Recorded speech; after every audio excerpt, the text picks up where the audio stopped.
Okay, welcome mga ka-trigger. At welcome dito sa ating munting YouTube channel. Happy 38,000 subscribers na tayo at maraming salamat sa inyo. At bago ako bumati at magpasalamat ay babasahin muna natin ang ating content mula sa katanungan ni Mrs. Ang sabi ni Mrs. ay, tanong ko lang, kung may permit to carry ka, pwede ka bang bumaril ng aso? Salamat sa sagot. Okay, kapupulutan natin ito ng aral at ating aalamin kung may batas para dito. Okay, bago yan ay gusto ko lang muna kayong pasalamatan dahil sa inyong pagla-like at pag-share ng ating mga videos dahil dumami ang ating mga subscribers. At lalo tigit maraming salamat doon sa mga hindi nag-skip ng ads dahil nakatulong kayo sa ating revenues. Ang ating YouTube channel ay, ang kita nito ay nilalaan natin doon sa ating mga beneficiaries. Meron tayong tinutulungan na 6 na estudyante na anak ng mga single parent na binibigyan natin ng konting allowance para makapagpatuloy sa kanilang pag-aaral. Ang binibigay natin ay mula sa ating YouTube channel. Kaya maraming salamat sa inyo. At lalo tigit maraming salamat din sa mga nagpadala dito sa ating GCash number. Huwag po kayong tumawag dyan para bumili ng baril. Wala po kami pinagbibiling baril. Mag-message lang kayo dyan kung kayo ay may paabot na tulong sa ating mga beneficiaries para kayo ay ma-recognize kagaya ni Sir Noli Peace America. Maraming salamat sir sa patuloy at sa patuloy na pagtulong mo sa ating mga beneficiaries. Okay, pagpalain ka ng ating Panginoon. So, alamin natin, kahit hindi aso, kahit anong hayop na. Okay, so, tingnan natin ang batas dito kung pwede man natin barilin. Kasi may alam akong may mga Animal Welfare Act tayong batas. So, pero tingnan natin din kung may exemption ito. So, tingnan natin ng Philippine law. Ang sabi dito ay what is the penalty for killing a dog in the Philippines? So may penalty pala. Huwag tayong baril ng baril. Baka hindi natin alam. Dapat alam natin ito. Okay. If the dog was killed without any of the valid justification, kung basta mo na lamang binaril. Ako nakakita ko ng mga post sa Facebook Hindi lang binabaril. Talagang pinagpapapalo pa yung hayop hanggang mamatay. So, malaki pala ang penalty nito. Ito, without any of the valid justification. Kumbaga, hindi man walang justification yung ginawa mo. Basta mo na lang nakursunadaan yung aso o di kaya ay gusto mong pulutanin. Kahit hindi mo barilin, basta pinatay mo. Ang sabi dito ay is considered animal cruelty or just killing o unjust killing. Ito pala, may batas tayong animal cruelty. Okay?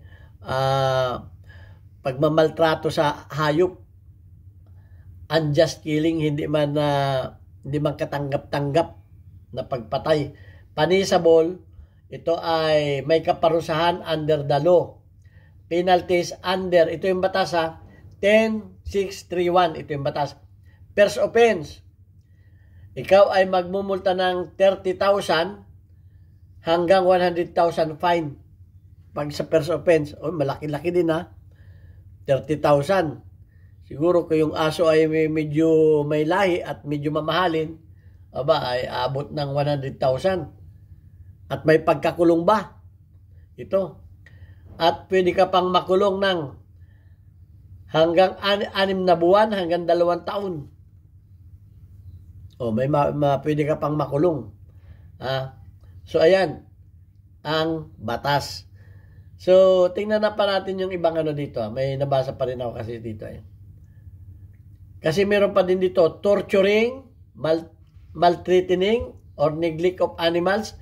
Kahit pa yung nag-neglect ka lang ng animals, halimbawa may alaga ka, pinababayaan mo, neglect yun.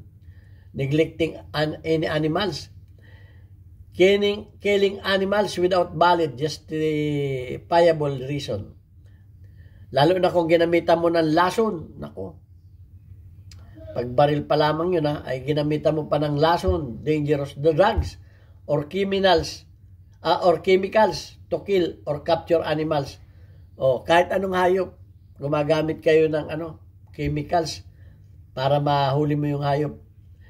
Ito na yung binasa ko na yung Meron pa dito yung pagka ni-repeat mo yung offense, mas malaki pa ang magiging violation mo. Ang sabi ay pag inulit mo yung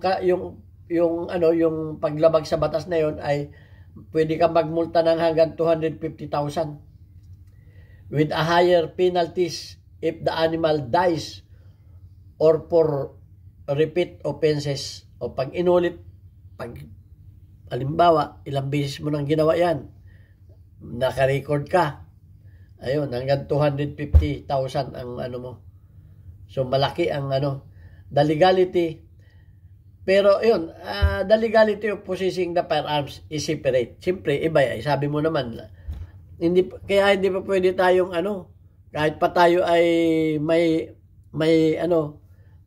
license yung ating baka yung aso ay hinabol tayo. Nakatakbo naman tayo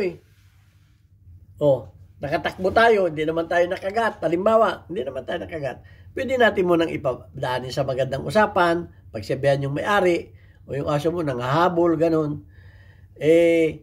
Pero kung, paano naman, sabi mo naman, bago kayo mag-comment, tapusin ninyo itong video, ha? Kasi alam ko, masabi, paano hinahabol ako, ganun. Siyempre, lalabas na yung self-defense dyan. Pwede mo bang i-apply sa hayop yung self-defense? Tingnan din natin kung pwede natin. Baka naman pwede. Tingnan natin, hanapin natin kung pwede bang may self-defense ba dyan.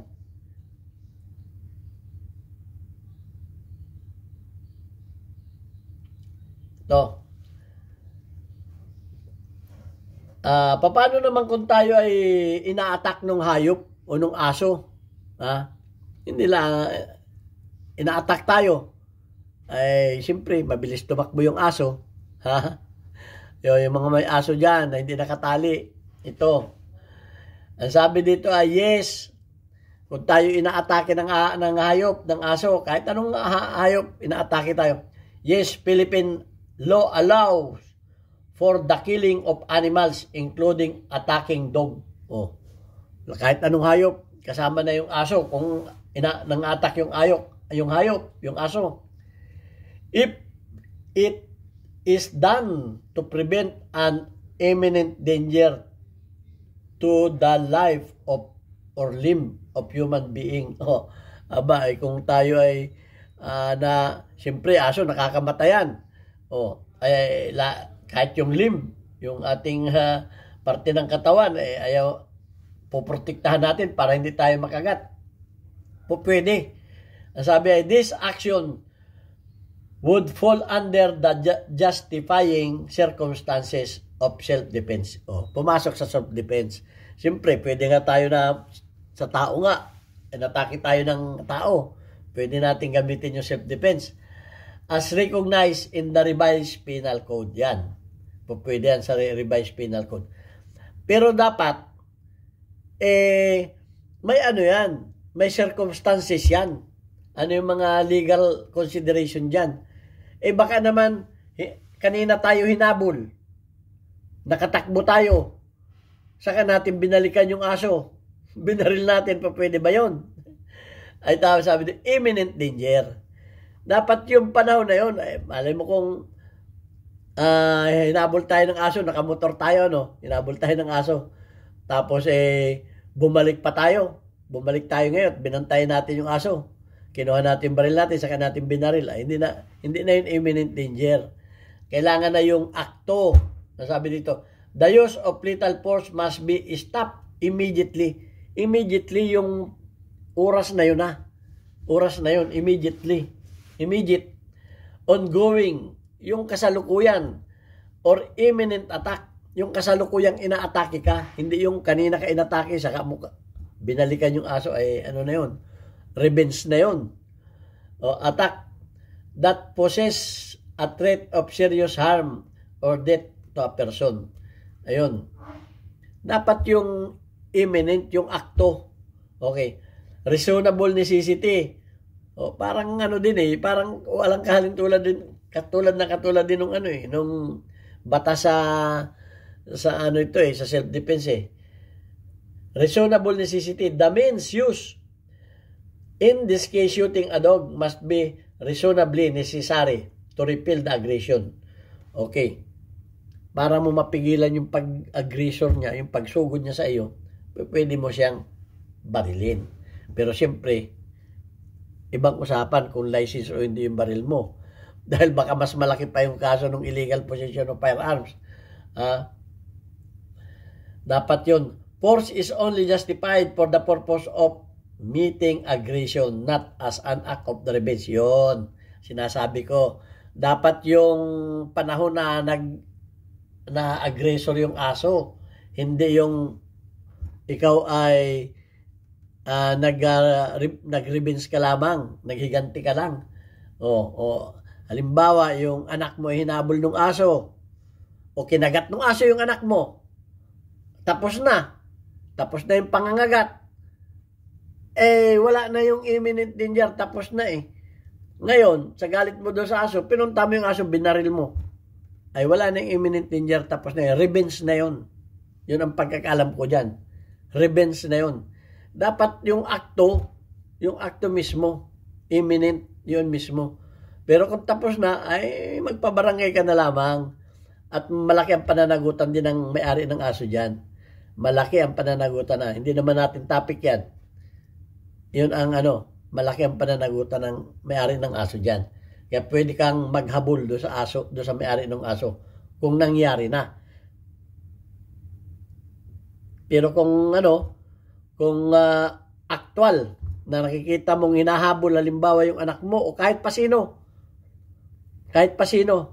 Sabi dito kahit pa sino, pwede mong ipagtanggol against do sa aso.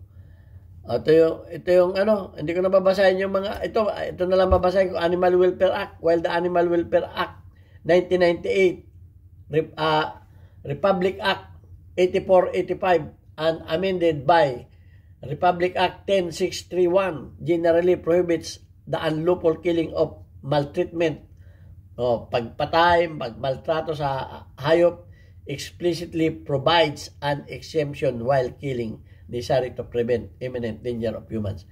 So ayan, hindi ko na pahabain ito. Yun lang naman ang buod dito Marami pa ditong sinasabing batas, legal scrutiny, okay? Pero ang sabi dito, in summary, while shooting the dog can lead to legal complication. May legal complication pa rin.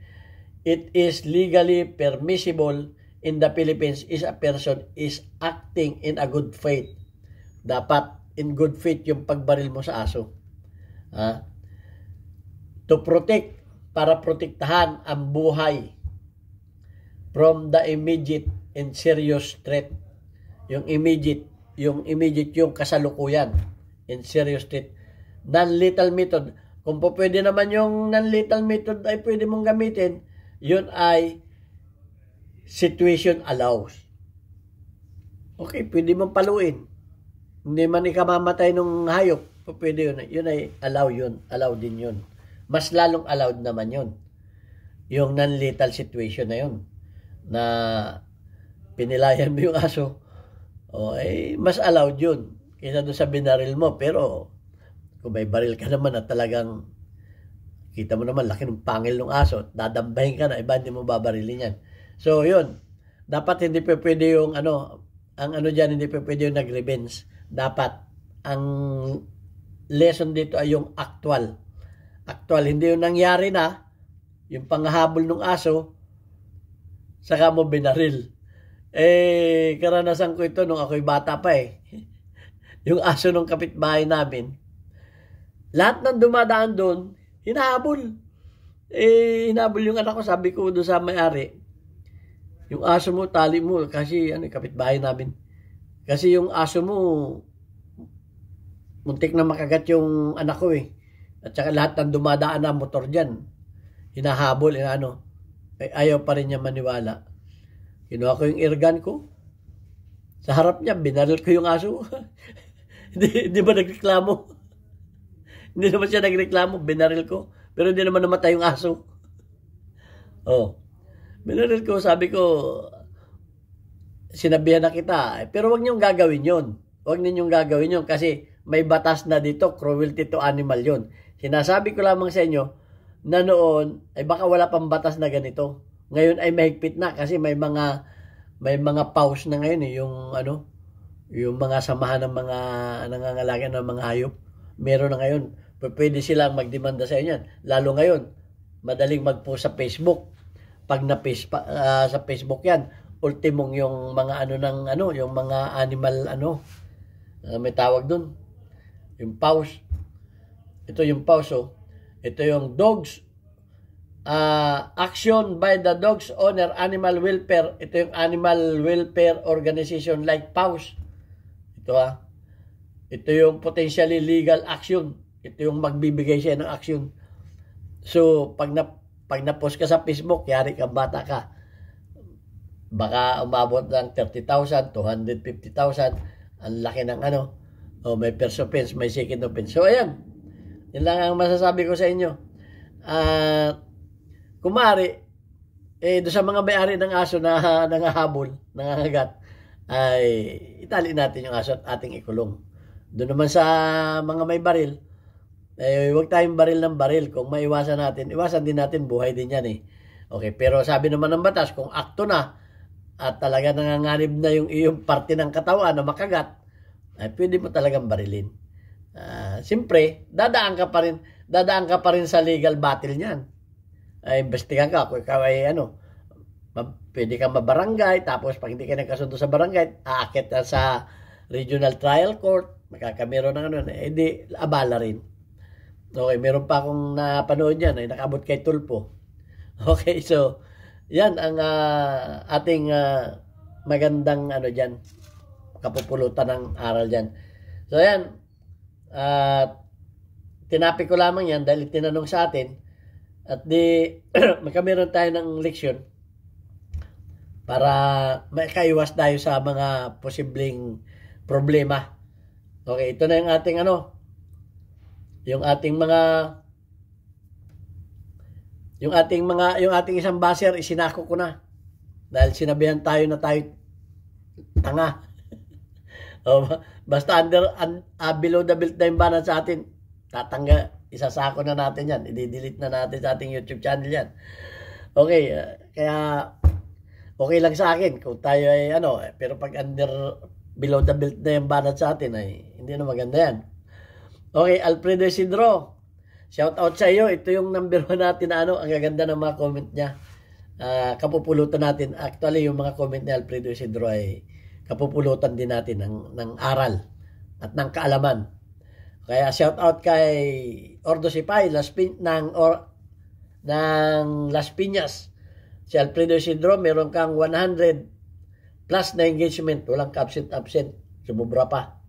Si Di Calibre Junior ay may 2 engagement. Shout out din sa iyo. Raymond Nang, meron kang 8 engagement. At ito pa si Randy, meron kang perfect at 100 plus na engagement. Shout out din sa iyo. At welcome kay Tongkos Vlog, meron kang 1 engagement. Okay, so yan at maraming salamat sa inyo. God bless us. Thank you very much.